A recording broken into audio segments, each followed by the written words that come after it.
The moment this guy opens his eyes, he freezes. He's no longer in the real world. He's inside his favorite game, and it gets worse. When he looks around, he sees goblins slaughtering helpless farmers right in front of him. The villagers scream at him to run for his life. But at that exact moment, a system window pops up, calmly asking him one thing: which class does he want to choose? This forces Alan to make a strategic choice at his job selection screen. While most would choose a combat class, he selects the crafter. In the original game, this was considered a useless trap job given that the items created were usually weak. However, Alan realizes that in a reality where his past knowledge carries over, he can exploit a specific mechanic, the ability to create anything as long as he understands its physical structure. With Alan having spent his previous life studying modern technology and complex engineering, he isn't limited to medieval tools. He holds out his hands and uses his mana to craft a modern assault rifle, a weapon with power far beyond what a level 1 character should possess. The villagers are stunned to see a supposedly weak crafter wielding such a strange device. Our protagonist simply cocks the weapon and opens fire, riddling the goblins with bullets. In a world stuck in the Middle Ages, being able to manifest modern ballistics makes the crafter class a god-tier profession. To help the village defend itself, Alan crafts 2 more rifles and hands them to the locals. Although they are hesitant and fear hitting their allies, the young man explains that he has programmed a restriction into the weapons so they can only damage monsters. He even shoots one of the villagers in the chest to prove they are safe, much to the man's initial terror. As the villagers begin gunning down the remaining goblins, a level-up notification appears before Alan. He realizes that when others use his crafted gear to kill enemies, a portion of those experience points flows back to him as the creator. This revelation makes leveling up incredibly efficient. As a token of gratitude, a villager hands him a fire magic stone harvested from a fallen goblin. These stones are usually sold for money at guilds, but our hero decides to experiment with his crafting skills instead. Just then, a big level 13 goblin knight appears, acting as a boss for the area. The villagers find that their standard rifles are useless against its heavy shield, and they urge Alan to run. Instead, he leaps forward and uses the magic stone as a raw material for a new creation. By consuming the stone's energy, he crafts a high-powered rocket launcher with a massive attack modifier and explosive attributes. He aims the launcher and fires a single devastating strike that vaporizes the boss in a massive explosion. This victory causes his level to jump straight to 4. He notes that while magic stone weapons are powerful, they break once their energy is spent, meaning he will have to manage his resources carefully. The villagers are left in absolute awe of the rookie who just one-shot a boss. While Alan remains modest about his power, he has inadvertently become the only person capable of shifting the tides of the long-standing war against the Demon Lord. Though he doesn't fully grasp the scale of his impact yet, he is more determined than ever. This time, in this new life, he is certain he will be the first to reach the very top. The story continues as Alan finds himself in a rocky canyon facing a massive rock golem. Although he has already climbed to level 13, he realizes this level 20 beast is much larger than he anticipated. He attempts to handle the situation with his standard black assault rifle, but the results are disappointing. Since the golem is made of stone, the bullets merely chip away small fragments that the monster instantly repairs with green regenerative energy. Our protagonist observes that despite boosting his weapon's attack power to 175, physical strikes are simply not enough to overcome such overwhelming defensive and healing abilities. This challenge forces him to experiment with a new crafting technique. He decides to add a specialized attachment to his rifle, manifesting a metal slot designed to hold magical materials. By integrating a magic stone he previously harvested from a golem into this new slot, he aims to bypass the creature's natural armor. The process causes blue lightning to surge through the weapon, transforming its appearance into a patterned gray design. This modification successfully infuses his ammunition with a pierce effect, a powerful attribute that allows his shots to ignore physical defense entirely. When the golem lunges forward to crush him, Alan fires a single upgraded shot. As the bullet now carries magical piercing properties, it triggers a massive explosion that shatters the monster into thousands of pebbles. This victory pushes our hero to level 14. He takes a moment to examine his gear and notes a specific limitation of this system. While the weapon itself remains intact, the magic stone used for the add-on breaks after the energy is spent. This is actually a relief for him, as it means he only has to replace the consumable stone rather than rebuilding the entire firearm. As he picks up a new yellow magic stone from the remains, he hits level 15. This rapid growth is fueled by more than just his own battles. A notification reveals that villagers he previously helped have successfully defended their home from an orc horde using the rifles he gave them. Having traveled to various farming villages to distribute these modern weapons, Alan is now receiving a steady stream of experience points from across the land. He views this as a form of passive income, allowing him to grow stronger while simultaneously making the world a safer place. He feels fully vindicated in his choice to become a crafter. However, this unprecedented growth catches the attention of the Adventurer Guild headquarters. Inside an assembly hall, high-ranking officials stare at a magical mirror displaying Alan's data in disbelief. They find it impossible that a rookie could jump from level 4 to 15 in a mere 4 days, especially with a job class they consider to be trash. To investigate, a dark-haired man projects a recording of Alan's recent fight against the rock golem. The spectators are stunned to see a level 15 adventurer using strange technology to effortlessly destroy a high-defense monster. They conclude that while his level is low, his actual firepower is equivalent to a level 50 warrior. A stern man in glasses watches the footage with a sinister interest, suggesting that Alan might be the specific vessel the guild has been searching for. Unaware that he is being watched, our protagonist moves on to a desert region to test his limits against a level 27 sandworm boss. He reasons that while the creature has high health, its low defense makes it the perfect target for testing stacked modifiers. He crafts a new handgun with a massive base attack power and adds an option that further increases its strength. To ensure his safety, he also applies a freeze add-on using a magic stone. When the worm lunges, Alan fires a streak of bullets that instantly encases the giant beast in a pillar of ice. The frozen monster shatters into shards, confirming for Alan that his god-tier profession can even one-shot boss-class enemies with a simple handgun. As the sun sets, our hero heads into a nearby town to exchange his massive haul of magic stones for currency. He approaches the guild counter and presents a mountain of colored gems, which leaves the receptionist speechless. When he identifies himself as Alan, the woman's demeanor changes instantly. She frantically runs away from the counter, leaving him standing there in confusion. Suddenly, the room is swarmed by heavily armored guards in blue and silver plate mail. A silver-armored guard informs him that he is under suspicion and must be taken to headquarters immediately. Before Alan can even process the situation or defend himself, blue magical chains wrap around his body, placing the powerful crafter under arrest. Inside a high-end meeting hall at the Adventurers Guild headquarters, several high-ranking officials sit around a large table while Alan stands in the center, restricted by magical chains. The master of the guild orders the guards to release him, causing the magical bindings to shatter and vanish. As the magic dissipates, the master confirms the young man's identity and offers an apology for the aggressive greeting. He explains that his curiosity was piqued on account of how rapidly the boy has been leveling up, making a personal meeting necessary. Alan appears completely unfazed by the arrest and casually rubs his wrists while asking what the guild actually wants from him. An agitated council member suddenly slams his hands on the table and demands to know the technical details of the strange weapon known as a gun. Alan thoughtfully declines to explain, noting that the technology is far beyond the understanding of people in this world. This response prompts a condescending remark from another councilman who suggests that a mere crafter is likely exaggerating the weapon's importance. Recognizing this as a cheap provocation to extract information, our hero decides to provide a physical example instead. He activates his craft ability, manifesting a modern assault rifle in a swirl of blue energy. As the weapon floats onto the table, the council members view its status and are horrified to see an attack power of 50. Since this power scales with the user's level and allows for 30 consecutive shots, they realize it possesses the destructive potential of a high-ranking knight. While the officials reel from this discovery, Alan turns to leave, stating that he is busy chasing a level 9999 cap and has no time to waste. The master stops him to ask if his ultimate goal is to defeat the Demon King. Alan admits that he intends to handle the threat, especially given the devastation the demon army has caused to human cities. He tells them to make an appointment next time and prepares to exit. Before he can leave, the master suggests that joining an adventurer clan would make his leveling more efficient and offers to introduce him to a prestigious A-rank group. This causes a frantic argument among the other council members, who all begin shouting and trying to recruit him into their own favored organizations. Alan silences the chaos by explaining that he has no interest in joining a group due to his preference for moving freely. The stunned officials eventually accept his refusal, and he departs the room. Once he is gone, the guildmaster decides to summon the finest blacksmiths in the land to analyze the rifle left behind, as they cannot believe a level 15 crafter could produce such advanced machinery. The scene shifts to the entrance of the Wolf Mine dungeon, where a large crowd of adventurers has gathered. Alan notes that even in this reality, the areas outside instance dungeons are always busy. When a party recruiter tries to invite him, the man catches sight of his level 15 status and runs away in terror, warning others that the boy is far too weak for a level 25 dungeon. Alan ignores the insults, knowing that fighting enemies 10 levels higher than himself is the most efficient way to grind with the level difference modifier. Suddenly, a woman's scream cuts through the crowd.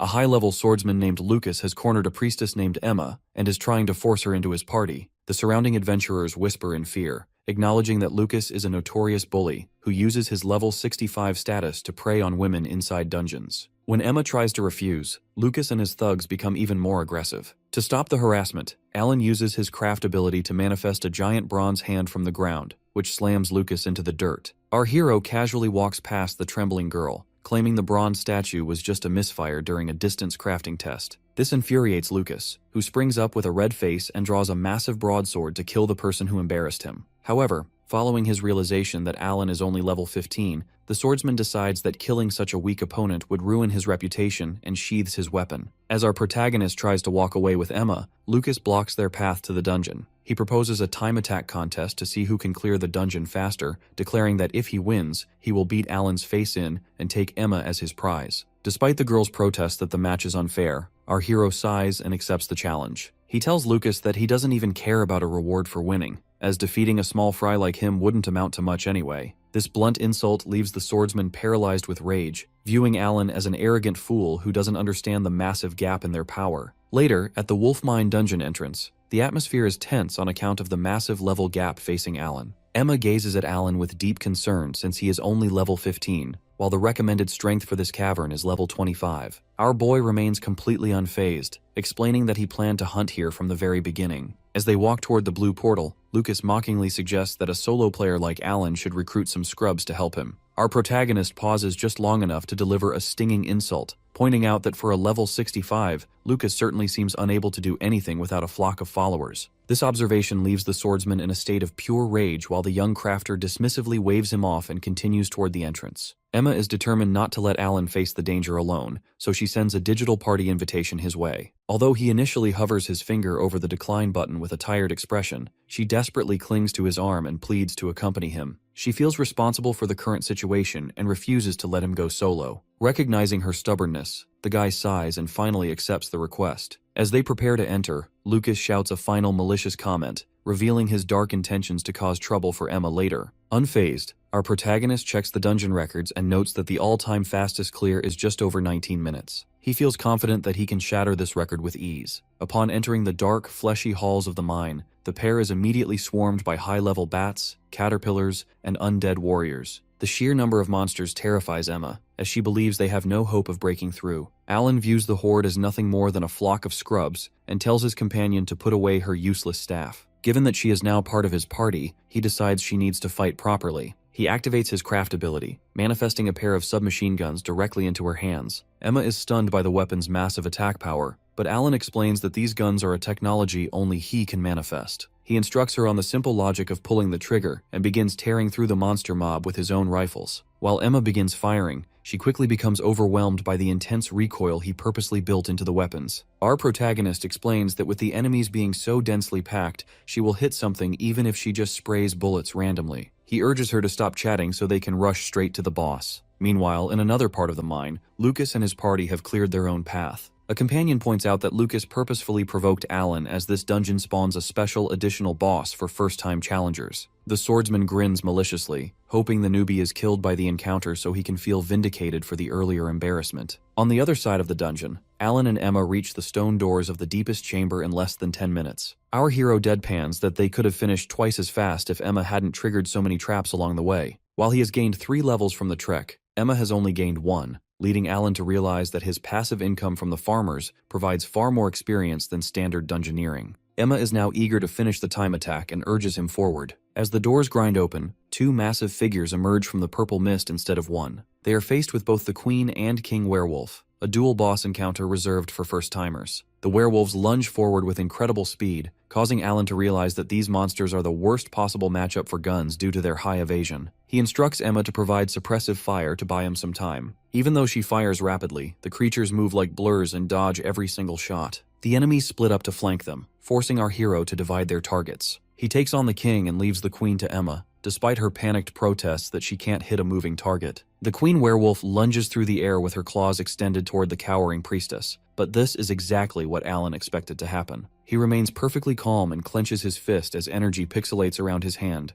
allowing him to trigger his craft ability from a distance. In an instant, magical jaws of energy snap shut around the legs of both the king and queen werewolves. This surprise trap bites deep into their flesh and causes blood to splatter as the monsters are slammed into the ground. Emma watches in a state of trembling shock because the terrifying beasts have been completely pinned. Alan looks back at his companion with a calm gaze and explains that he only needed her to buy him a few seconds of time. The priestess stares at the restrained monsters in disbelief, since she had no idea the craft skill could be used for crowd control in such a way. Our hero is satisfied with the result as it confirms his earlier tests regarding distance crafting were successful. He turns his attention back to the king werewolf and produces a black handgun. Given that the monster is bound and unable to dodge his shots, Alan views the boss as nothing more than a common mob. With a cold expression, he pulls the trigger and ends the creature's life. As the remains of the boss drift away into purple particles, our guy reaches down to collect a purple magic stone from the floor. Emma runs toward him while excitedly waving her submachine guns to report that she has finished off the queen as well. A notification suddenly appears to announce that they have cleared the wolf mine in just 9 minutes and 48 seconds. Because this is a new all-time record, the priestess is glowing with joy. Alan notes the time and quietly decides that he will return to break this record solo later to claim the top spot for himself. With the dungeon finished, they both head toward the blue exit portal. Outside the dungeon, local villagers are busy thanking other adventurers for their help. While our hero and his companion walk through the crowd, the priestess asks about the submachine gun she is still holding. Alan casually tells her she can keep using it. Their presence causes a stir among the nearby adventurers who recognize them from the earlier argument with Lucas. They assume it is impossible for the pair to have finished so quickly and mockingly, suggest that the rookies must have given up and run away, while the bullies weren't looking.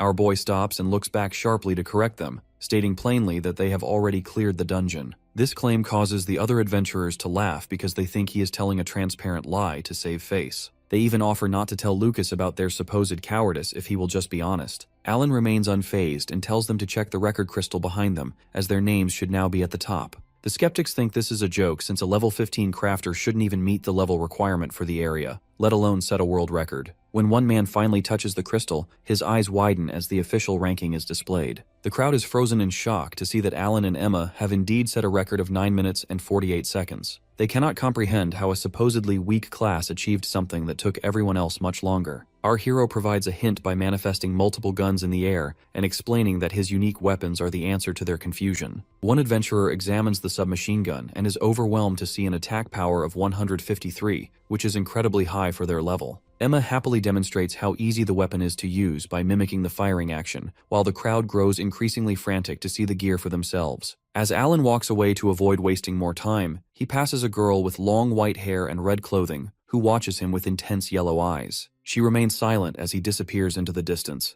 A few dozen minutes later, Lucas and his party finally emerge from the dungeon portal looking exhausted but confident. Having finished in just under 50 minutes, the swordsman is certain they have won the time attack. He sits on the ground with his teammates to wait for the rookies to come out so they can gloat. His companions laugh and suggest that the kids are likely dead by now. The adventurer who checked the crystal earlier approaches the group and informs Lucas that his opponents have already gone home. The swordsman initially laughs and assumes they tucked tail and ran, but the man corrects him by explaining that they actually cleared the dungeon. Lucas refuses to believe that two losers could beat his time, but the adventurer insists they cleared it faster than anyone else in history. Following this news, the bully lunges at the record crystal himself. When he sees the names of Alan and Emma next to the 9-minute mark, his face pales with terror and sweat. Realizing he has been utterly defeated by someone he looked down upon, Lucas falls to his knees and screams in pure rage. The scene shifts to a dark, moonlit office where a man sits at a desk. He reviews a file containing photos of Alan and his modern weapons, noting that the record-breaking strength makes him the real deal. He summons a masked assassin into the room to discuss a request. The man slides the folder and a heavy bag of coins across the desk, making it clear that the young crafter has become a major target. With a final direct order, he tells the assassin to kill Alan. Wary of Lucas's retaliation, Emma decides to relocate her base for safety. Standing in a walled courtyard, she bows deeply to thank Alan for his protection. When Alan neutrally offers to drive the bully away himself, Emma refuses with quiet determination, asserting that as an adventurer, she must stand on her own feet. Alan respects her resolve and bids her farewell. With a final playful spark, Emma jokingly warns him not to break her wolf mine record before skipping away. A digital notification appears confirming Emma has left the party. A few days later, the scene transitions to a vast desert canyon, where our boy has come to test the limits of his crafting abilities. Now at level 24, he reaches out his hand and allows energy to swirl around him as he activates his craft skill. He thinks to himself that his future efficiency depends on this working correctly. A surge of blue lightning strikes the ground, and a modern military tank materializes before him. After confirming the exterior is flawless, Alan climbs into the dark cockpit. He is pleased to find the monitors and controls have been perfectly replicated, but when he commands the vehicle to move forward, it sits completely still. He realizes that while he can create complex structures like an AK-47 or various traps, Amorphously structured things like water, electricity, and gasoline cannot be created. Luckily, this failure was within his expectations, and he already has a countermeasure ready. Since the world of Zero Fantasy Online utilizes magic stones as a general-purpose energy source, he reasons that his modern machines should be able to run on them as well. He presses a green magic stone into a slot on the dashboard, and the tank roars to life, kicking up dust as it speeds ahead. However, the victory is short-lived as the engine suddenly grinds to a halt with a puff of smoke. Upon checking the slot, he finds the stone has shattered into useless shards. He realizes that he simply doesn't have the personal power to handle a tank yet, given that a machine of that scale requires much higher quality magic stones than what he currently possesses. The tank dissolves back into pixels, leaving Alan alone in the canyon. Despite the setback, he is encouraged by the fact that magic stones can indeed act as a power source, so he decides to try something smaller. He holds out his hand and crafts a voice recognition drone equipped with 4 rotors. The device whirs into the sky at his command, and while flying above the rocky cliffs, Alan monitors a live video feed on a tablet. He notes that the drone could even be used for combat if he equipped it with a gun. While reviewing the footage, he spots several silhouettes hiding behind the rocks nearby. Recognizing that he is being watched, he recalls the thugs from the wolf mine and senses a strong bloodlust coming from these new observers. As being watched leaves a bad taste in his mouth, Alan manifests a submachine gun with a drum magazine and begins running toward the hidden figures to ask about their business directly. High on a ledge, 5 cloaked assassins notice him approaching. They are level 65 veterans and assume a low-level player shouldn't be able to sense them due to their passive stealth skills. Their confidence is shattered when Alan suddenly appears right behind them. The group jumps back in shock, and the leader, a gray-haired man in a purple mask, orders his team to kill the boy since they have been spotted. One assassin expresses concern about the speed of Alan's weapon, but the boss dismisses the threat. He mistakenly believes that Alan's guns cannot damage humans based on previous observations, and he reminds his team that their target is only in his level 20s. Our hero looks at them with a cold gaze and tells the leader that he has it backward before calling him an idiot. The assassins surround Alan at the edge of the canyon, and the leader mockingly calls his team cowards as they suddenly vanish using high-level stealth skills. Alan realizes he is dealing with highly skilled professionals, but he remains calm because he chose a weapon specifically suited for rapid fire. As an assassin lunges through the air behind him with a blade, claiming the gun won't leave a scratch, Alan spins around and pulls the trigger. The submachine gun flashes rapidly, riddling all 5 men with bullets and spraying blood across the desert floor. With the cloaked men falling, our hero tells them they should have come up with a better plan if they wanted to challenge someone with a submachine gun. He walks toward the bleeding leader, who is trembling on the ground in disbelief that the bullets actually cause damage. Alan explains that while he normally keeps a safety restriction on his weapons to prevent accidental harm to humans, he turned it off on account of them looking suspicious from the very beginning. He levels the barrel at the man's head and demands to know who hired them. The boss gives a creepy smile and explains that as assassins, they simply do whatever job they are given. He tells Alan that he might not have done anything wrong, but a certain big shot wants him dead as he is simply too strong. Before our hero can learn more about this mysterious client, the assassin bites down on a hidden poison pill and dies. Following the body dissolving, Alan is left confused, wondering why anyone would be afraid of a player who is only level 24. His thoughts are interrupted when a girl with long white hair appears nearby. She praises him for turning the tables on veteran assassins, and when Alan suspiciously asks if she is with them, she laughs and claims she is actually on his side. This girl named Melissa further proposes a partnership, suggesting that teaming up would be a beneficial arrangement. Alan immediately rejects the offer with a dismissive gaze, asserting that he has no need for teamwork now or ever. However, a brief memory of Emma trapped in the wolf mine flashes through his mind, forcing him to acknowledge that there was at least one person he worked with previously. Melissa is visibly annoyed by his prickly attitude but quickly shifts tactics to grab his attention. Standing over the remains of the fallen assassins, she reveals that she has information regarding who hired them and offers to share it in exchange for his cooperation. This revelation causes Alan to turn back with an intense and serious look. Before she provides the answer, Melissa seeks to confirm his identity as the adventurer who shattered the wolf mine speed record. He finds the question unnecessary and suggests she simply check his status, but she points out that he currently has his information hidden from public view. Realizing he likely toggled the setting by accident due to the annoyance of his growing fame, the young man adjusts his interface to reveal his data. When the status screen appears, Melissa is shocked to discover that the hero who cleared a high-level dungeon in record time is only level 24. She admits to herself that she expected him to be at least level 80 and is caught off guard by his relatively low level. Fairness dictates that she show her own status in return, revealing her as a level 50 sorcerer. Once the introductions are settled, Alan brings the conversation back to the hit put out on him. Melissa confirms she wants something in return for the name of the culprit and points toward the sky to indicate her price. High above the clouds floats the Crystal Sky Castle, a top-tier dungeon with a recommended level of 50. She explains that the area is incredibly dangerous since it is packed with a massive variety of random monsters and bosses, making it impossible to prepare for specific encounters. Because the castle is also filled with lethal traps that can kill seasoned veterans instantly, the difficulty is considered extreme. At the very bottom of the dungeon lies the Crystal Dragon,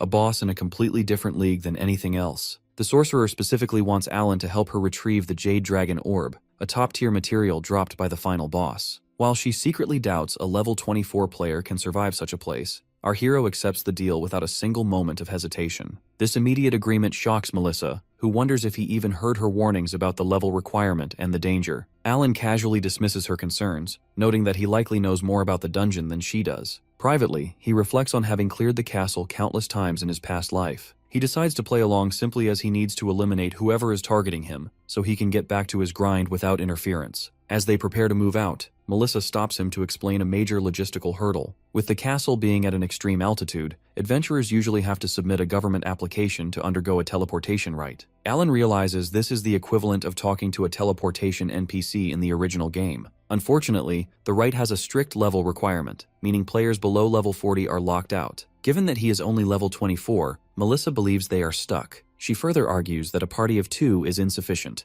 claiming they need a dedicated tank for defense and a healer for buffs. As a sorcerer who focuses on area of effect magic, she explains she cannot deal enough single-target damage to defeat the boss alone. She suggests taking the next 3 months to grind Alan's level up to 40, but the guy refuses to wait. He explains that his goal is to be the first person in the world to hit level 999, and he has no intention of letting trivial matters like level requirements slow him down. Melissa views this as unrealistic, but the young crafter begins analyzing the mechanics of the world. He reasons that while the castle is too high for standard flight magic, there must be a physical way to reach it without the rite. He activates his craft skill and produces a small 4-rotor drone, which he powers with a blue magic stone. Melissa watches in confusion while the device whirs to life and obeys his commands. The drone ascends through the clouds and successfully reaches the outer walls of the castle, proving that there are no magical barriers preventing a physical approach. While Melissa is excited and suggests they build a giant version of the drone to carry a full party of adventurers, Alan rejects the idea. He explains that a larger drone would have terrible fuel efficiency and would likely crash. He further stuns her by stating that they don't need any more party members and that he could likely clear the dungeon solo. To solve the transportation issue, he reveals that he isn't going to use magic stones as a power source. Instead, he plans to utilize a completely different energy source. This leaves the sorcerer looking over her shoulder in total confusion. Alan needs her to understand his plan, so he clarifies that the energy source for their journey is actually Melissa herself. She is understandably shocked by the revelation, but he reminds her that a sorcerer can manipulate various attributes like fire and wind. He intends to use those skills as fuel. He activates his craft skill in a surge of blue digital particles to create a solution. A big wicker basket and a pile of white fabric materialize on the ground, which he identifies as a hot air balloon. To get things moving, he tells Melissa to climb into the basket and use her wind magic to inflate the fabric. She focuses her power and sends a spiral of green wind magic upward, successfully filling the balloon. Next, Alan explains that they need to heat the air inside to create lift. He suggests she use a spell called Flame Hand since it consumes the least amount of mana. Once she coats her arms in orange flames, the air inside the balloon heats up and the basket suddenly lifts off the ground. Melissa is terrified by the sudden ascent, but Alan calmly explains that they are floating due to the difference in air density. He warns her that she must keep the fire going until they reach the dungeon, as the air cooling would cause them to fall to their deaths. Although she worries about wasting her mana before the actual fighting begins, he reassures her that he will handle any enemies they encounter. This display of ingenuity causes Melissa to look at him with growing curiosity. Despite his low level, she begins to believe that they might actually be able to clear this top-tier dungeon together. The pair successfully arrives at the stone gates of the Crystal Sky Castle. Melissa is exhausted and shaking from the effort of powering their flight, but Alan congratulates her on a job well done. As they enter the hallway, they notice several other adventurer parties are already inside. Our hero notes that this is an open dungeon, meaning they are in a race against others. Another group finishing first would force them out, so he decides they should ignore the weaker monsters and rush toward the goal. While they run through the castle, Melissa tries to explain the layout of the 3 floors. She is stunned when Alan reveals he already knows they need to collect 3 crystals from the lower floor to advance. He playfully refuses to explain how he knows this information, reminding her of her own earlier secretive behavior. Their progress is suddenly halted when they round a corner and find a crowd of adventurers blocked by a level 45 Abyss Minotaur. Melissa suggests they find a different floor to avoid the confrontation, but Alan refuses to waste time on longer routes. Alan walks past the stalling adventurers and tells them to step aside if they aren't going to fight. The other warriors mock him after seeing his low level, jokingly inviting the rookie to take on the boss himself. While Melissa frantically warns him that her mana hasn't recovered enough to help, our hero remains unfazed. He produces a magic stone harvested from a sandworm and activates his craft skill. A launcher materializes in his arms, boasting a staggering attack power of over 30,000 with its bonuses included. As the Minotaur roars and prepares to strike, Alan pulls the trigger with a cold expression. A massive explosion engulfs the boss, vaporizing it instantly. The surrounding adventurers are left speechless by the one-shot kill as a notification confirms the boss has been defeated. This victory pushes our hero to level 25. While the others struggle to process what they just witnessed, Alan calmly collects the yellow crystal reward, along with a new magic stone from the monster's remains. He immediately sprints forward to the next area, leaving a stunned Melissa to wonder if the crafter job is actually a dud class at all. They eventually reach a ledge overlooking a dark pit known as the Path of the Abyss. The crowd of adventurers is stuck here due to the floor appearing cut off. Our protagonist explains that the path isn't gone but is actually just transparent. To prove the danger, he watches as a man steps forward and falls into the darkness. Alan notes that while the standard strategy involves using a staff to feel for the floor, doing so would just cause the other parties to follow and crowd them. Melissa suggests he simply build a bridge, but the young man points out that if skills were allowed, people would have just used flight magic. He asks her to try casting a spell, and she realizes that magic and skills are completely restricted in this specific area. This means Alan cannot use his craft ability either, but he maintains a confident look as he prepares to reveal another solution. He stands ready to proceed, with only 2 crystals left to find before they can reach the middle floors. Although the dungeon's magic restriction prevents him from using his craft ability directly, he realizes he can still pull items from his inventory that he prepared earlier. He manifests a blue digital device with multiple lenses, which naturally spikes Melissa's curiosity. Alan explains that these are night vision goggles he created using a magic stone from an evil bat. Detecting infrared light, these goggles allow him to see the thermal signature of the hidden path that is otherwise invisible to the naked eye. This revelation shocks Melissa, who recalls a moment during their hot air balloon ride where the protagonist was focused on crafting while she was simply enjoying the view. She begins to realize that her partner has a level of insight into the dungeon's mechanics that shouldn't be possible for a rookie. Once the goggles are on,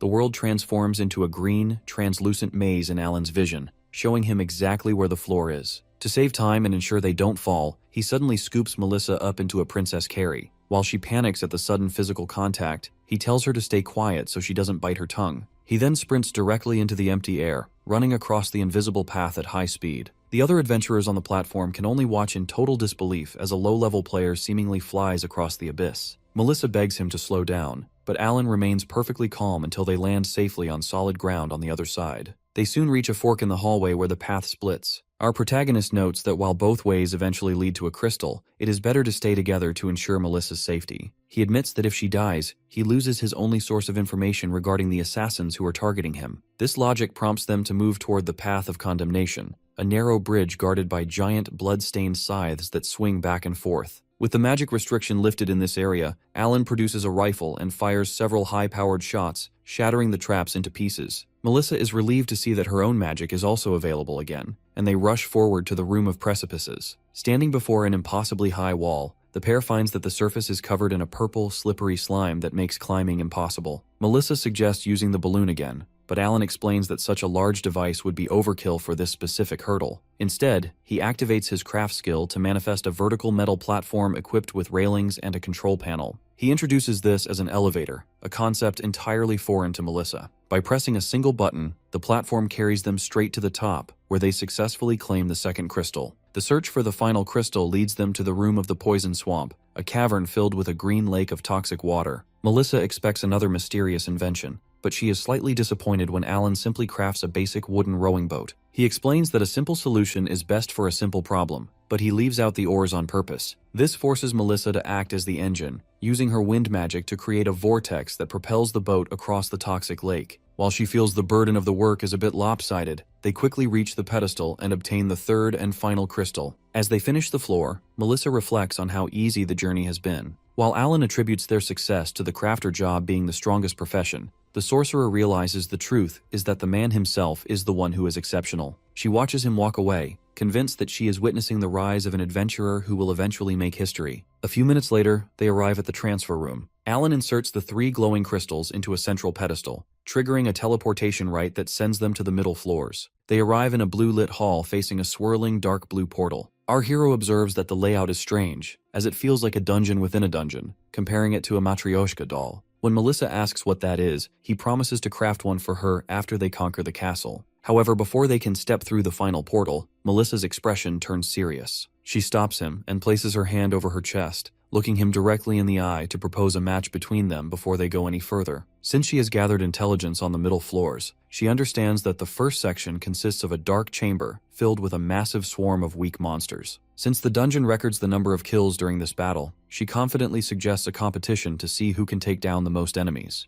Alan initially looks at her flatly, noting that the conditions are skewed in her favor as her job as a sorcerer is built for area of effect attacks, while his firearms are typically for single targets. Melissa remains provocative, explaining that her magic is more than just a power source for transportation and that she intends to prove the true worth of her class. Our boy calmly accepts the challenge, reasoning that a little competition will help them clear the floor faster anyway. They agree that the loser must treat the winner to a top-shelf potion once they are finished. Entering the first floor of the middle section, the pair is immediately faced with a horde of 1,500 monsters, standing ready in the darkness. As the trial begins, Melissa wastes no time and envelops herself in dark energy to cast a massive purple explosion called Black Nebula. As this magic consumes a large portion of the charging army at once, she feels confident in her clearing power. However, the young crafter steps forward and uses his skill to manifest a massive Gatling gun with a staggering attack power of 500. Although he cannot move while firing the heavy weapon, its automatic reloading and incredible rate of fire allow him to shred through rows of monsters like a hot knife through butter. Melissa is left in total shock since the technology is on a completely different level than standard magic. Despite her refusal to surrender, the gap in their efficiency becomes undeniable. 2 minutes later, the holographic scoreboards reveal the final results. Alan has secured 811 kills, while Melissa has only managed 689. As our protagonist stands calmly over the defeated horde, the sorcerer sits on the floor in a state of exhaustion, unable to believe she lost in her own area of expertise. He tells her not to be too downcast, suggesting that she simply picked the wrong opponent. Melissa watches him walk away, fully realizing now that she is dealing with a complete outlier who defies the logic of their world. They transition into the stone halls of the second middle floor, which Alan identifies as the final hurdle before the Crystal Dragon's chamber. Melissa remarks on how easy the dungeon feels with him by her side despite its extreme difficulty rating, but their conversation is cut short when a bright light erupts at the end of the hall. A massive crystal ogre riding a crystal manticore emerges, both at level 50. Melissa assumes they need to find a way to split the duo up to handle their coordinated attacks, but Alan has a more direct solution. He crafts a sleek black rocket launcher, though Melissa notices its 16,000 attack power is actually lower than the one he used previously. Our hero explains that this is a standard build rather than an overboosted magic stone version, meaning it won't break after a single shot. As the bosses charge, Alan realizes the manticore has high evasion and will likely dodge a frontal assault.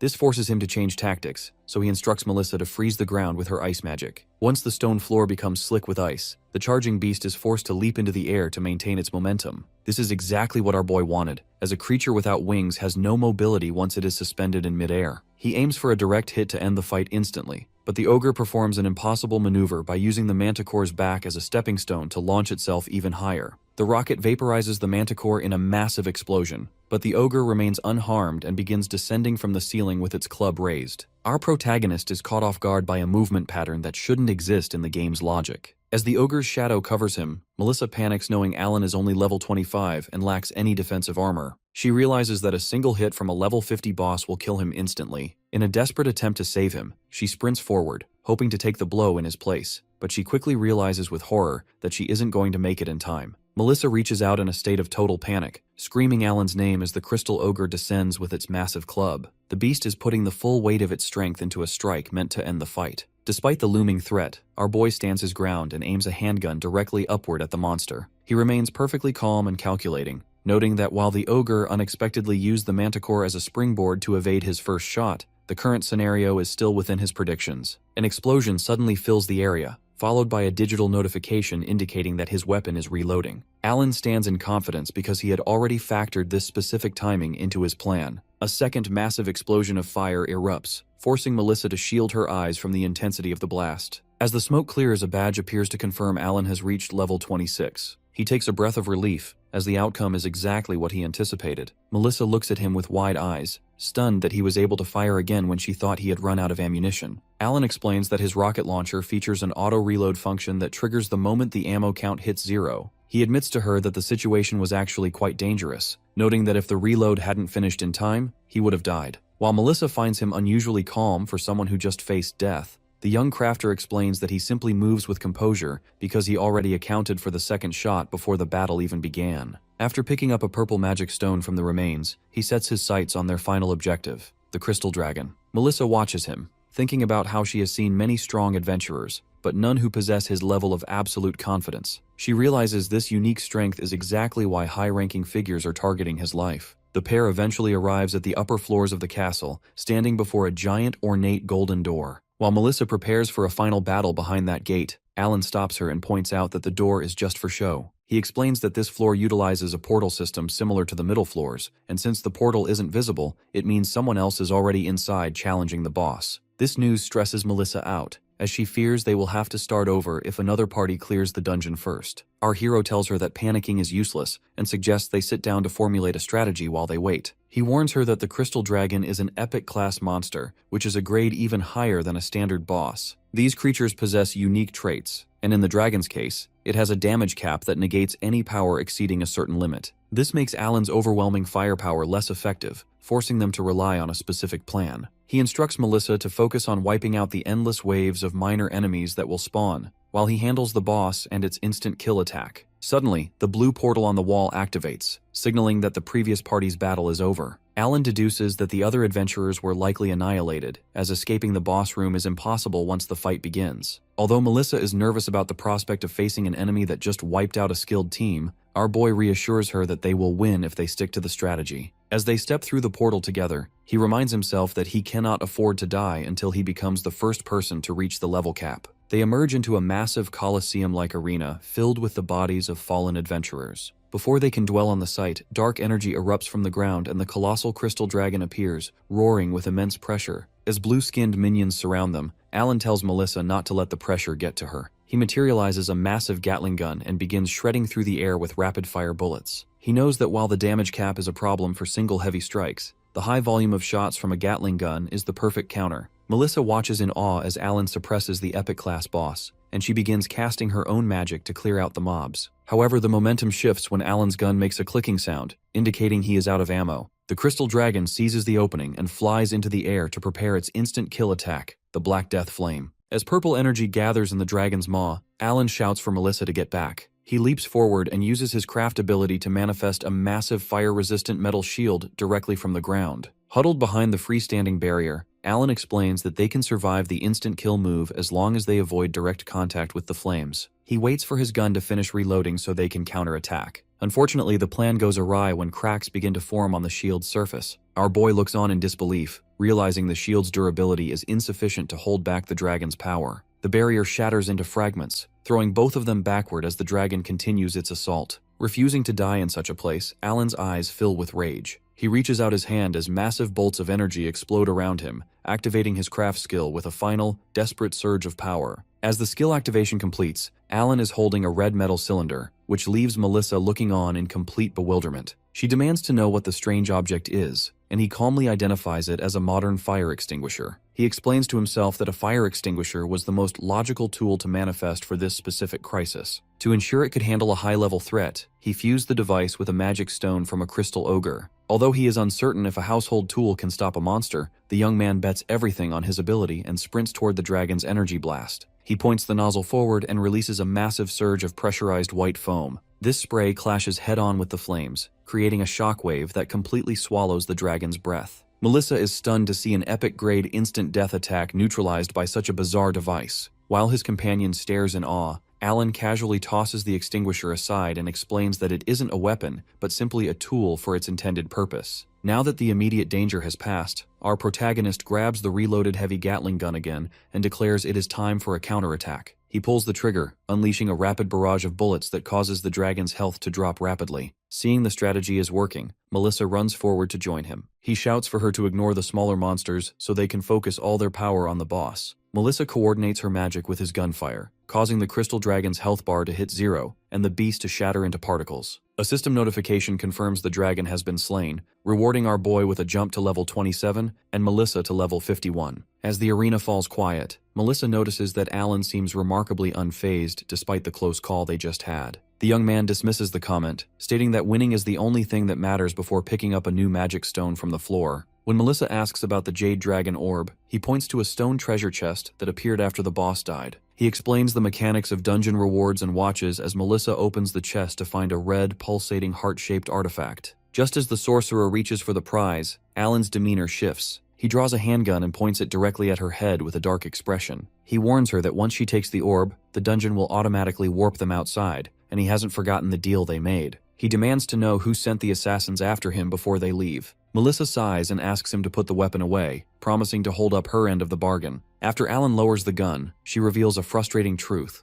She doesn't actually know the specific person behind the hit. This causes Alan to raise his weapon again in anger, but Melissa quickly clarifies that she has identified the organization involved. Alan exhales and listens as Melissa reveals that the culprits belong to the Adventurer Guild. This news leaves our hero in genuine shock as the guild's primary purpose is to defeat the Demon King. Melissa explains that since Alan is far too strong for his level, he is a threat to the status quo. If the Demon King is defeated, the world becomes peaceful and the guild would eventually be disbanded. Due to this, certain members are assassinating talented adventurers to protect their own jobs and influence. Our boy realizes this matches what the assassin in the desert told him about big shots, not appreciating his strength. Melissa further explains that there is a specific faction within the guild known as the Demon King's Remnant faction. These individuals don't want the war to end, though they aren't necessarily working with the demon army. She admits that the faction's leader is unknown since its members aren't just guild executives. The group could include anyone from weapon merchants to tavern owners who profit from the continued existence of adventurers. Alan finds the scope of the conspiracy frustrating, but he remains determined. He tells Melissa that he won't allow anyone to interfere with his goal of reaching the level cap. He then asks her how other targeted prospects are handling these assassination attempts, prompting Melissa to awkwardly defend her own status as a promising adventurer before preparing to explain their defensive measures. Later, a surge of magical energy envelops every adventurer inside the Sky Castle, forcibly teleporting them back to the ground. This sudden displacement leaves the crowd in a state of utter confusion as they realize someone has successfully conquered the dungeon. Their shock turns to disbelief when an announcement board materializes in the clear sky, publicly declaring that the party of Alan and Melissa has defeated the boss. While the name Melissa is instantly recognized as belonging to a top-tier sorcerer, the onlookers are baffled by the presence of a second name, since they find it hard to believe a duo could clear an area designed for large, high-level groups. Luckily, the pair appears in front of the crowd. As they walk toward the nearby town, Melissa questions how Alan intends to descend from such a height, since he does not meet the level requirement for the official teleportation ritual. He remains unfazed, suggesting he will simply craft a parachute to handle the drop. Before they can depart, they are swarmed by a mob of high-level adventurers who have gathered to celebrate the clear. These veterans are stunned to see that a two-person team managed to reach the upper floors, and they quickly crown Melissa as a celebrity. Melissa initially tries to bask in the glory, but she soon points directly at Alan to explain that he is the one who actually carried the team. However, when the crowd views his status and sees he is only a level 27 crafter, they react with mockery and skepticism. They view the crafter class as a trash job and find it impossible that a low-level rookie could contribute to such a feat. Seeing all these high-ranking eyes on him, Alan realizes this is a perfect chance to promote his weapons, yet he quickly decides against it. Since standing out too much would draw more unwanted attention from the Demon King's remnants and make his leveling harder, he chooses to downplay his involvement. He tells the crowd a calculated lie, claiming Melissa defeated the dragon alone while he was merely there to handle minor gimmicks. Melissa is surprised by this sudden humility, but she eventually realizes he is deliberately giving her the credit to protect himself. She accepts the praise of the crowd, even though she feels flustered by the realization that she was effectively just tagging along for the ride. Once they reach the royal capital, the two prepare to part ways. Melissa intends to go to the guild to exchange magic stones, but Alan decides to head straight to an inn. He plans to keep his stones as raw materials for his next series of inventions. Their farewell is somewhat blunt, which offends Melissa's pride. She admits that she feels it is unfair to have received the item she wanted while only giving Alan vague information about his enemies. As she hates feeling like she owes him a favor, she vows to use her connections to investigate the Demon King's remnants as thoroughly as possible. She warns him to stay safe and expresses a desire to hunt together again, jokingly promising to carry him next time. Our hero walks away into the sunlight, while Melissa watches him go, reflecting on the fact that even she finds it hard to believe she was just carried by a level 27 crafter. Unfortunately, the peace of the capital is short-lived. Melissa's sharp instincts suddenly detect a surge of bloodlust coming from the shadows. A masked assassin hidden on a rooftop draws back a bow and releases an arrow aimed directly at Alan's back. Melissa screams a warning just as the projectile streaks through the busy street. Since our guy has spent his life honing his reflexes, he performs a quick, calculated dodge. The assassin is stunned by this display of agility and quickly vanishes into the rooftops before Melissa can give chase. This close call makes it clear that the guild's shadow faction is getting desperate enough to attack inside the city walls. Alan realizes that at this rate, he will be unable to walk around or hunt without being constantly harassed. This realization forces him to reconsider a method Melissa mentioned for dealing with persistent threats. Although he initially finds the idea of paying for protection expensive and annoying, he acknowledges that he needs a more permanent solution. He tells Melissa that he will handle things his own way, but recognizes that they are now officially party members. As he continues through the streets alone, Alan reflects on his past life. In the original game, he was a solitary player who viewed companions as dead weight that slowed down his efficiency. However, after his experiences with Emma and now Melissa, he begins to think that having allies might not be so bad after all. He quickly brushes the thought aside, as his primary focus remains the assassins. The next morning, his search for a solution leads him to a grand entrance under a red and gold banner. Despite his preference for solo play, the interference from the Demon King's remnants has finally pushed him to seek out the one place he never thought he would visit: the Clan Association. The story shifts back to one day ago, specifically the moments immediately following the defeat of the Crystal Dragon inside the Sky Castle. While standing in the hallway, Melissa brings up the urgent need for countermeasures against the assassins targeting Alan. She suggests that the most efficient way for him to secure protection is to join an adventurer clan. Although our boy is already familiar with what clans are, he questions how joining a herd of players would actually help stop professional killers. Melissa explains using the logic of the animal kingdom, noting that there is safety in numbers, as predators are less likely to attack a large group. She recommends a high-ranking, large-scale organization since major clans typically have strong ties to influential people. This catches the attention of the boy, as he recalls the guild executives mentioning their own preferred clans during his previous meeting. Since joining a group would allow him to both secure his safety and gather intelligence on his enemies, he decides to follow her advice. Back in the present day, Alan arrives at the bustling clan association hall. As he looks around at the various booths, he wonders how to find a group that fits his specific needs. His presence doesn't go unnoticed, as nearby bystanders begin whispering about his reputation. Even though he is only level 27, he has become famous among the general public for smashing the Wolf Mine record and clearing the Sky Castle with Melissa. Our hero ignores the attention and focuses on the different reception desks. He notes that every clan has a specific type, such as Conquest for clearing dungeons, or others focused on defense, social, subjugation, and gathering. There are also general types that handle a bit of everything. While Conquest and Subjugation appear to be the most popular, Alan remains indifferent to what others prefer. His search is interrupted when a man with spiky hair named Max approaches and identifies himself as the leader of the Gaziels, a B-rank Conquest clan, and asks the young crafter to lend them his strength. Before Alan can respond, a blonde man from a B-rank general clan called the Tigers cuts in, arguing that a versatile group would offer a better experience. The two leaders quickly devolve into a heated argument over who gets to recruit him. This spectacle draws a crowd of recruiters who begin shoving each other to get close to the rumored genius. Even though some onlookers are skeptical of his low level, others believe he must possess a powerful secret. A red-haired woman even tries to entice him with alluring experiences, while others brag about their high ranks or large memberships. The chaos forces Alan to step back and demand silence. He thanks them for the invitations but firmly states that he is only interested in joining a defense clan that is A rank or higher. This specific requirement shocks the crowd as defense clans are known for their strict nature. Our protagonist has a logical reason for this choice, since defense groups have direct connections with government officials and lords, making them the perfect source for gathering intel on the Shadow faction. Furthermore, he plans to use the guise of defense missions to distribute his modern weapons to various cities for more passive experience. He warns the recruiters that if they don't meet these conditions, he has no interest in negotiating. Most of the recruiters immediately lose interest and walk away, leaving Alan worried that he might have been too demanding. Luckily, a man in plate armor named Flynn approaches him. Flynn reveals that he is the master of the Holy Guardian, an A-rank defense clan. Alan is genuinely impressed when he sees that Flynn is level 378, a height rarely reached even in the original game. Flynn looks at him seriously and warns him that their discipline is strict and offers no special treatment. Recalling Melissa's advice that a trial membership would be a good way to test the waters and boost his reputation, Alan agrees to join on a temporary basis. Flynn finds this acceptable and sends a formal invitation through the digital interface. Our boy hits the accept button, officially joining the Holy Guardian.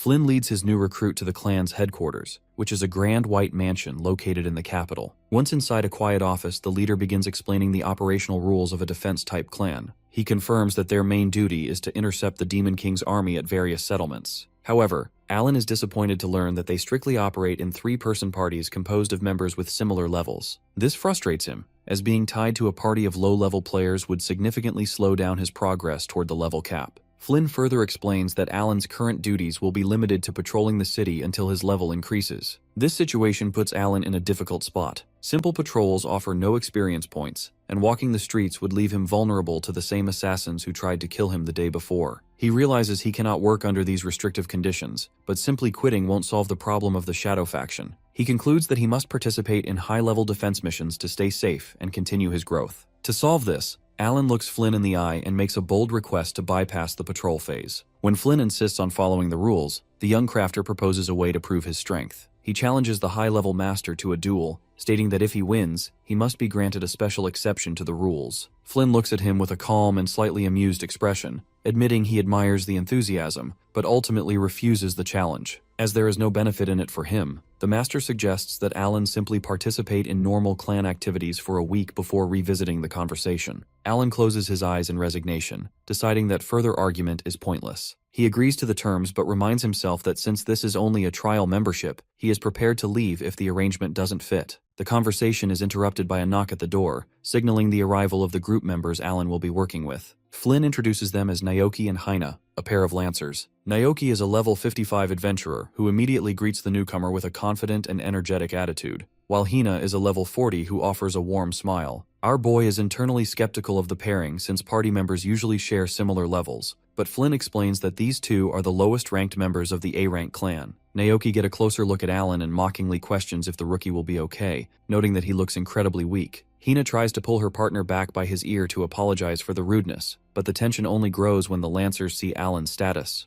Upon realizing he is only a level 27 crafter, Naoki dismisses the profession as a terrible job. Luckily, Hina recognizes the name and asks if he is the same Alan who cleared the Crystal Sky Castle with Melissa the day before. Naoki is stunned by the claim, but Flynn simply laughs and admits that the feat is quite impressive. When our hero asks if the master was also unaware of his identity, Flynn explains that he had only caught a glimpse of the commotion at the clan association and decided to recruit him based on the sheer amount of attention he was receiving. Hina is thrilled at the prospect of partnering with someone famous, but Naoki remains defensive. He tries to downplay the achievement by suggesting Alan simply leached off Melissa's celebrity status. Flynn encourages the trio to go out for a hunt immediately so they can get a handle on each other's abilities. Naoki bumps into Alan and arrogantly tells the newbie that now is his only chance to admit he is weak. Our protagonist finds the constant posturing annoying and decides the fastest way through the situation is to simply flatter the senior. He raises his hands in a submissive gesture and lies, claiming that Melissa totally dominated the dungeon while he did nothing. This satisfies Naoki's ego, and he loudly tells the junior not to sweat it before leading the group out. As they leave, Flynn watches them with a thoughtful look. He knows Alan is lying, as it is physically impossible for a level 27 player to even reach the Sky Castle without a unique method. He concludes that an adventurer who makes the impossible happen is far more than a mere leech. The group arrives at the Forest of Trents, an area recommended for level 35 players. Alan notes to himself that he usually avoided this place in the original game as the experience points were poor for the effort required.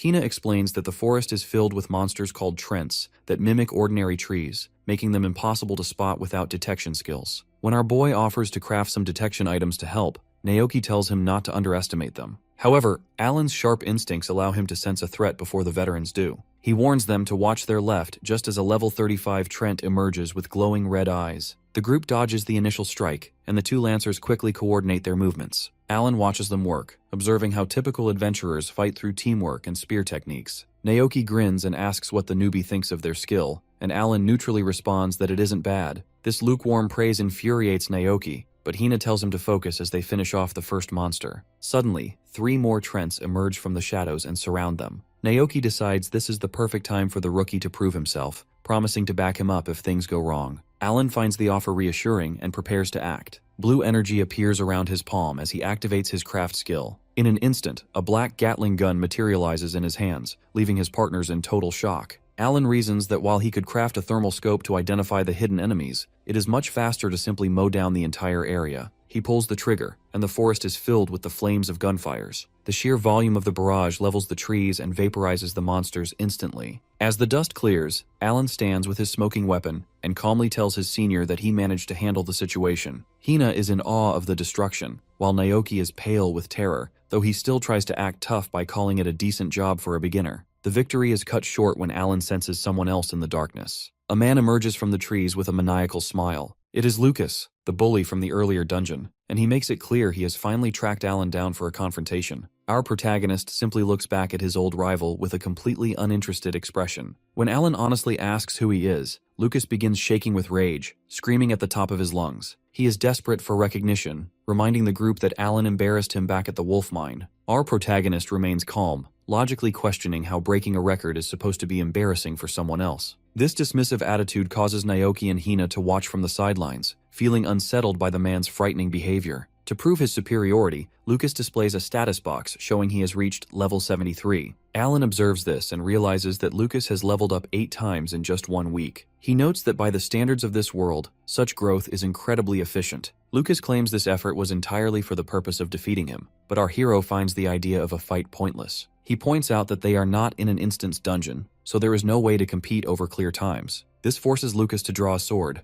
demanding a one-on-one duel immediately. When Alan asks about his previous teammates, Lucas laughs and explains that he ditched those useless scrubs to focus on his revenge. Naoki and Hina find this behavior dirty and unfair, but Lucas shuts them down with a terrifying red-eyed glare that sends them recoiling in fear. Our protagonist decides to accept the challenge even though he believes a duel gives him too much of an advantage. He materializes a handgun, but Lucas reacts with hysterical laughter. Having threatened people back at the wolf mine for information, Lucas believes he knows the secret of the weapon. He claims the guns only work on monsters and are useless against humans. He even mockingly suggests that Alan should craft a sword if he wants a real chance. Without hesitation, our hero pulls the trigger. The bullet grazes the top of Lucas's ear, causing blood to splatter and leaving the bully in agonizing shock. Alan stands tall over his opponent, pointing the smoking barrel at him while explaining that the man's intelligence is completely out of date. Luckily for Lucas, the shot was just a scratch, but the terror of the moment causes him to collapse and clutch his head. Alan stands over him, promising that the next shot will go straight through if he doesn't leave. This threat works perfectly, and the bully scrambles to his feet, fleeing into the woods while shouting a desperate parting warning. As the gun dissolves into blue energy, Naoki is left in disbelief that a level 27 could so easily brush off a level 73. Meanwhile, Hina watches Alan with sparkling eyes and a deep blush, finding him incredibly cool. This shift in her attention leaves Naoki feeling shocked and jealous. The party eventually begins moving deeper into the forest to find the Treant King.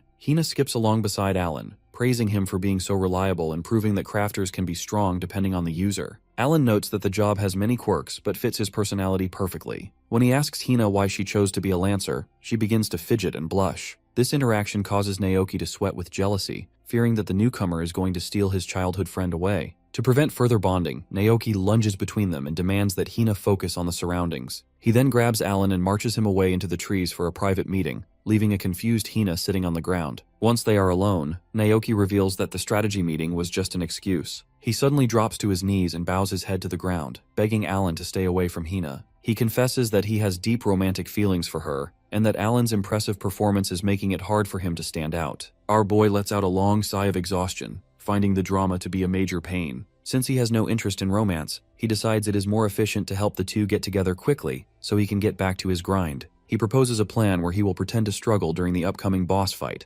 allowing Naoki to step in and save the day. Naoki is overjoyed by the offer and tries to hug Alan, who quickly pushes him away. As the group reaches a clearing, they are faced with the Treant King, a boss with 3 eyes and a beard of moss. Hina is worried, but Alan tells the two of them to stay back. He activates his craft skill to materialize an assault rifle, purposefully adjusting the attack power to a measly level 5. He thinks to himself that while it isn't 0, it should be weak enough to sell the act. Naoki and Hina are impressed by the new weapon, but when Alan begins firing, the bullets do no visible damage. He puts on a dramatic, panicked performance, acting as if the settings are broken and he is about to be defeated. Seeing his opening, Naoki roars and charges past him with a heroic expression. He tells Hina to watch his display and unleashes a flurry of spear strikes that carve through the monster's wood. Hina is genuinely amazed and blushes at his skill, while Alan watches with a bored, deadpan look. He figures it will take some time, but Naoki should be able to finish it. Unfortunately, Naoki gets overconfident and begins taunting the boss. This backfires when he lands on a root and the ground cracks beneath him. The Trent King slams its massive wooden arm down, pinning Naoki face down in the dirt. Our hero watches with a disappointed gaze, realizing his partner has failed even with the help. The monster roars in rage and raises its other arm to crush the terrified Naoki, who can only scream for his life. Since her partner is completely helpless, Hina can only watch the scene while trembling in total terror. Alan watches the struggle and decides he has seen enough. He finds the display hard to witness, so he activates his craft skill with a serious gaze. Energy surround around him as he materializes a large black rocket launcher. A massive, fiery explosion follows immediately, consuming the Trent King and lighting up the dark forest in a sudden burst of fire. This overwhelming destruction leaves both Naoki and Hina in a state of absolute shock. As the smoke clears, the boss is gone, leaving behind only a green magic stone. Our boy approaches the coughing Naoki and checks his own status, noting that the victory has pushed him to level 28. He asks if his partner can stand, prompting Naoki to shout his name in surprise. Hina rushes toward Alan and grabs his arm with sparkly eyes, desperate to know how a level 28 could insta-kill such a powerful boss. This sudden intimacy infuriates Naoki, who stands up abruptly and shakes with anger. He tries to save face by claiming he had the situation under control and tells the others not to butt in. Alan simply shrugs and offers a casual apology to end the argument. However, Hina turns on Naoki with rage, calling him a jerk and an idiot for being so rude to the person who just saved his life. The young Lancers continue to bicker until Hina turns back to Alan with a worried, apologetic look. While our boy finds the shouting a bit extreme, he privately understands that Naoki is just a clueless guy trying to look cool in front of the girl he likes. To smooth things over, Alan tells Hina that the victory actually belongs to Naoki. He lies and claims that he only dealt the finishing blow as the senior had already cornered the monster. This causes Naoki to jump up with a heroic smile, feeling instantly relieved and vindicated. Despite the attempt to boost Naoki's reputation, the plan backfires. Hina hugs Alan tightly, finding him incredibly humble and mature for giving away the credit. She becomes so enamored that she asks him out to dinner alone, causing Naoki's spirit to comically leave his body in a state of defeat. Our hero finds the romantic drama to be a serious pain as they eventually head back to the city. The group transitions to the Holy Guardian clan headquarters to report their progress to Flynn. Hina energetically explains how Alan defeated the boss and chased off a level 73 bully. This catches Flynn's attention, and he reveals that the guild has a file on the swordsman named Lucas, due to his history of causing trouble. The master advises Alan to use the clan's name as a deterrent in the future, which makes our boy realize the true power and influence of a top-tier organization. Flynn congratulates them on a successful mission, but when Hina suggests a welcome party for Alan, the master declines due to his workload. This leads Hina to insist on taking Alan to dinner by herself, much to Naoki's horror. Before they leave, Flynn stops them with a serious expression to announce a special request that came in for the next day. He reveals that a client has specifically nominated Alan for a mission. Hina is impressed by the instant recognition, but Flynn clarifies that this isn't a standard defense job. The requester is Lord Olivia of the frontline city of Biendale, and she wants Alan to distribute his unique weapons, which Hina identifies as guns, to the residents. Flynn admits he has never heard of such technology. Although the mission sounds unusual, Alan accepts immediately. He views the chance to hand out weapons as a great opportunity, as it will allow him to gain massive amounts of passive experience from the residents' future battles. He officially confirms his membership in the clan, but a sudden thought makes him suspicious. He realizes it is incredibly strange for a lord in a distant frontline city to know about a level 28 trial member who just joined. He asks Flynn how the client could possibly have known his location. Flynn dismisses the concern, suggesting the lord likely checked the real-time member roster. He tells Alan to ask Lord Olivia himself if he is truly curious. The two men lock eyes in a tense moment of mutual suspicion. Our hero notes that the flow of information regarding his movements is traveling incredibly fast for someone of his rank. While he agrees to finish the mission perfectly, he cannot shake the feeling that something is wrong. As the trio walks through the capital at sunset, Alan reflects on the timing of the nomination. He begins to wonder if Flynn himself might be a secret member of the Shadow faction working to interfere with his progress. The story continues at the walled city of Biendale, which is serving as the setting for the next stage of the journey. Alan and team are teleported onto a stone walkway, where the two companions react with excitement at their arrival. As they stand near the battlements, the group decides to head inside immediately to begin their mission. However, once they enter the wide streets, our boy notices a troubling lack of foot traffic and realizes that all the shops are closed. This sense of unease grows as he spots several armored soldiers slumped against walls in a state of total exhaustion. The gravity of the situation becomes clear when a soldier on a high wall suddenly shouts a frantic warning for the group to look behind them. A massive level 55 giant lizard crawls out on the ground, shocking Hina since a boss-class monster has managed to infiltrate the city streets. As the creature lunges forward with snapping jaws, Alan leaps high into the air to avoid the strike. While suspended mid-air, he activates his craft ability, causing energy to appear around him. A black rocket launcher materializes in his hands, and he calmly notes that attacking someone the moment they teleport is a serious breach of etiquette. Our hero pulls the trigger while still in flight, unleashing a massive fire that hits the lizard directly and triggers a colossal explosion. He lands gracefully on one knee as the monster is defeated in a single blow, leaving the nearby soldiers and his companions in total disbelief at the power of the weapon. Although Hina is impressed by his skill, the celebration is cut short when a flock of level 40 birds known as mud gastromus charges through the smoke as reinforcements. Before Alan has to fire again, a man riding a horse charges into the scene swinging a halberd. This man slashes through the birds in a single strike, sending blood splattering across the area. The rider stops in front of the group and identifies himself as Gordo, the captain of the Royal Guard. He explains that he has been ordered by Lady Olivia to receive Alan's party. While our protagonist notices that the captain's status is hidden, he follows the man's gesture toward an ornate carriage. Naoki and Hina are in awe of the lavish hospitality, assuming it reflects the high expectations placed on their friend. Gordo confirms this sentiment, explaining that the city's finances are on the brink of collapse given the prolonged war. He reveals that Lady Olivia is pinning her hopes on the modern weapons Alan can create to break the current stalemate. As our boy walks toward the carriage, he resolves to meet these expectations while privately wondering where the shadow faction targeting him might be lurking. The scene transitions to the Adventurers Guild headquarters, where a high-ranking executive named Zynid sits. He is reviewing a file containing a photograph of the 5 dead assassins, accompanied by reports detailing how Alan counterattacked and defeated them in the wasteland. The documents also confirm that the target has joined the Holy Guardian clan and is currently being tracked on his way to Biendale. Zynid looks up with a stern gaze, noting that Biendale is unfortunately too far away for their surveillance to reach. He recognizes that Alan is the one and only person capable of creating the unknown weapon known as a gun, and he decides he must act immediately before the young crafter becomes a permanent obstacle. The office doors open to admit a man in a yellow suit followed by a girl in blue overalls.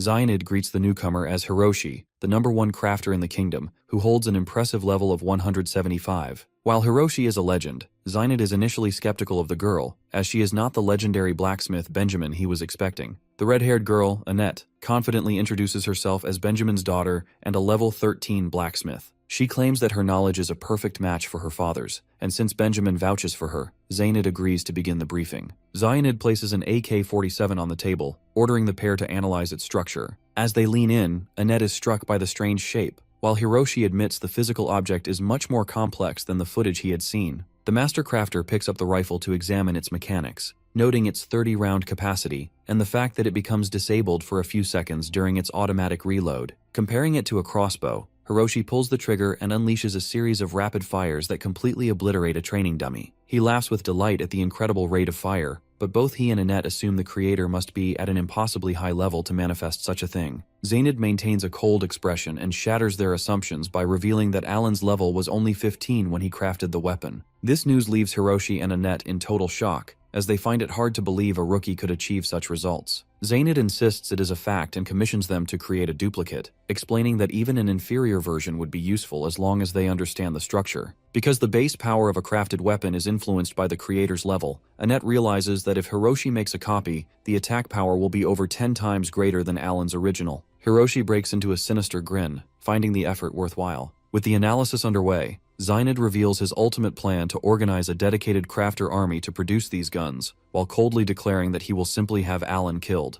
Inside the Gothic stone manor of the frontline city, Alan and his teammates are ushered into a grand audience chamber to meet the local authority. A woman named Olivia sits upon the throne. She introduces herself as the Lord of Biendale and welcomes the group for traveling so far to assist her. While Hina is visibly nervous and whispers to our protagonist about using formal language, Alan maintains his usual casual attitude. Luckily, the Lord is generous and simply laughs off his lack of etiquette, allowing the young crafter to get straight to business. He asks where he should begin the distribution process, but Olivia pauses to request a demonstration first. She explains that as the leader of this territory, she needs to verify the safety and performance of these strange devices before they are handed to her people. Understood. Alan raises his hand and allows Mana to appear, manifesting a modern assault rifle in an instant. The sight leaves Olivia and her guards in a state of awe. Our hero steps forward to explain that while there are various types of firearms, the basic operation is simple. To demonstrate the ease of use, he suddenly aims the rifle at Naoki and pulls the trigger, riddling his teammate with bullets fire. Although Naoki falls backward in a panic and screams in anger, Alan remains perfectly composed. He explains that he purposely placed a restriction on the weapon so it deals 0 damage to humans, noting with a dry wit that Naoki was simply too easy of a target to pass up.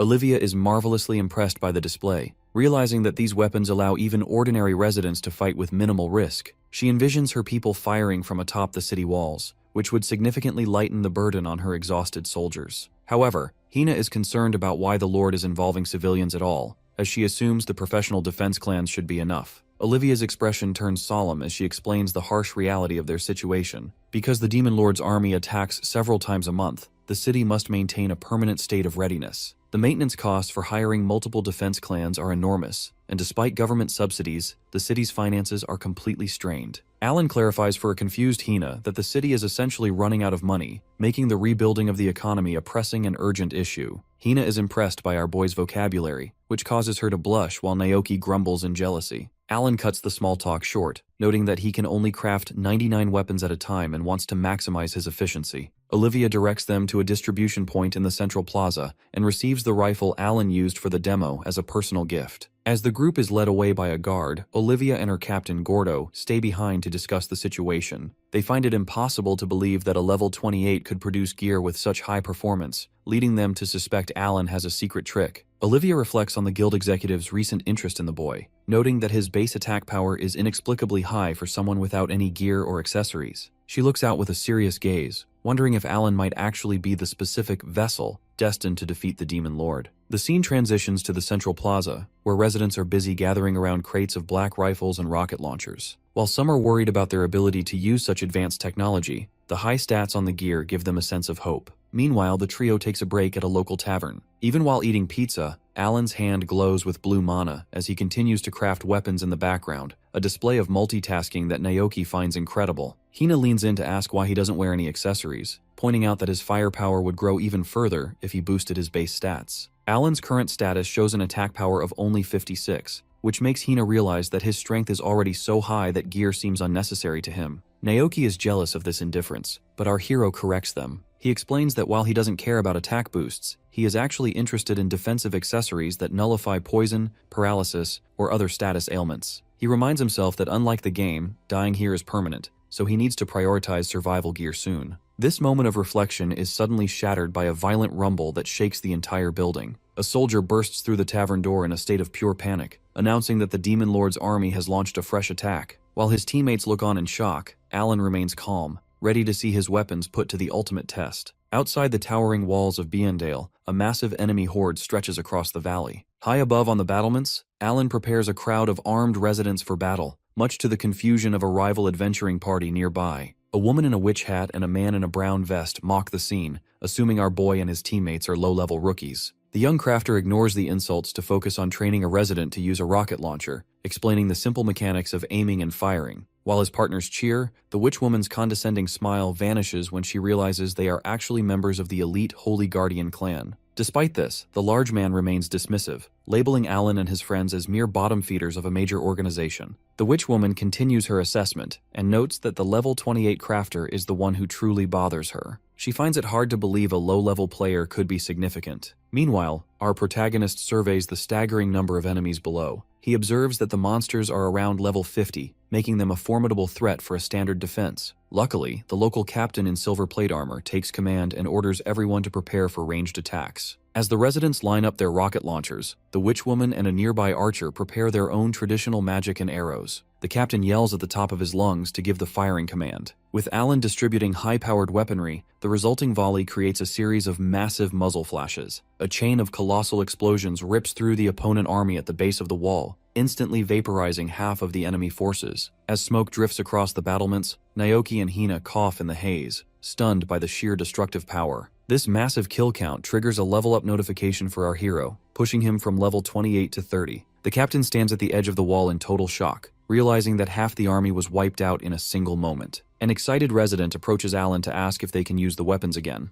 and our boy points out that the gear has already reloaded. He encourages them to give the monsters another taste of their power. The residents fire a second time, blowing away the remaining enemies with ease. They celebrate the fact that they no longer have to fear the Demon King's remnant, as long as they have these tools. The rival adventurers are left speechless by the carnage. The captain clenches his teeth in a cold sweat, acknowledging that while he knew the weapons were strong, their clearing power when used by a group is beyond anything he imagined. Our protagonist turns to the captain and notes that while the initial waves are gone, a few escapees are still closing in. He asks for new orders, prompting the captain to tell the residents to fall back so the professional soldiers can handle the stragglers. The archers fire a volley of arrows, but the witch woman and her team sit against the ramparts looking defeated, realizing there is no work left for them to do. The captain raises his fist and declares a historic triumph with 0 casualties. While the townspeople crowd around Alan to thank him for ending the fight so quickly, Hina notices that Alan looks unhappy. He admits that he actually missed out on a rare chance to level up. Hina is confused since he just gained 2 levels, but he explains that given the number of enemies, he should have gained at least 10 levels if not for the level cap. Hina then remembers the beginner trial at the royal capital. Since the system prevents adventurers from exceeding level 30 without passing this official test, all that potential experience was effectively wasted. Our boy looks down at the magic stones on the battlefield, regretting that such a massive opportunity for experience won't likely happen again soon. His thoughts are interrupted when Lord Olivia approaches and claps her hands to congratulate him. While the large man from the other clan ogles the lord, the witch woman scolds him for being an idiot. Olivia speaks with her captain, admitting she was shocked to find the battle was over before she even arrived to watch. She notices that the weapons used by the residents are different from the one she received, and Alan clarifies that he specialized these for area of effect damage to suit the defensive situation. Olivia is highly satisfied and makes a bold announcement. As the residents can now defend themselves, she is terminating the contracts of every other defense clan except for the Holy Guardian. Furthermore, she decides to triple the Holy Guardian's fee as a usage payment for the weapons. This causes Hina and Naoki to celebrate, but the large man from the rival clan begs her to reconsider, claiming his small group won't survive without the work. Olivia looks at him with a dark, menacing aura and coldly asks if his survival has anything to do with her town. She explains that since the high maintenance costs were bleeding the city dry, it is only natural to cut ties with unnecessary groups. The residents join in, yelling at the departing adventurers and calling them useless tax thieves. The large man looks in shame, though Olivia offers a small apology by covering their teleportation costs. As the rival group leaves, the large man glares back with intense hatred. Hina and Naoki feel a bit guilty about stealing the jobs of fellow professionals, but Olivia reassures them. She points out that while the other clans lost money, Alan has brought peace and smiles back to a town that was struggling to survive. She encourages him to keep delivering these smiles to every town fighting the war. While the companions respond enthusiastically, the large man from the other clan is sweating with rage. He realizes that if Alan spreads these weapons to other cities, his entire industry will collapse. Our guy begins walking along the battlements, eager to finish the distribution so he can return to the capital for his trial. Suddenly, the large man runs up behind him and asks to get a closer look at a weapon. Before our boy can react, the man kicks him in the back with all his might, sending him flying off the towering wall. Olivia watches in horror as the young crafter disappears over the edge. The man looks down and laughs maniacally, certain that the fall will kill the protagonist and prevent the weapons from ever circulating further.